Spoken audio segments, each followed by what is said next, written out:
In today's video, I'll show you how to blur a specific part of a video using Kapwing.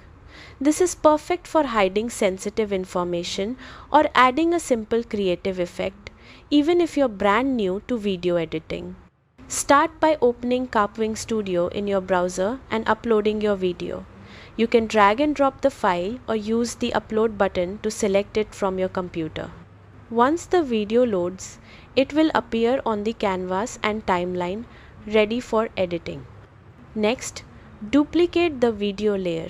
This step is important because one layer will stay clear while the other will be used for the blur. After duplicating, make sure the copied layer is selected. Now focus on the area you want to blur. With the duplicated layer selected, use the crop tool to isolate just that portion of the video.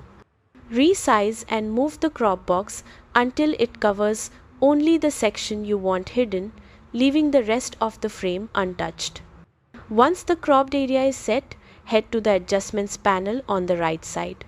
Find the blur option and slowly increase the blur amount until the area is sufficiently obscured.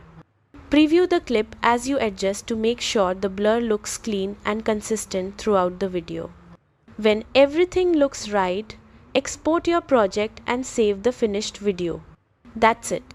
You've successfully blurred part of a video in Kapwing using a simple and effective method. Thanks for watching and happy editing.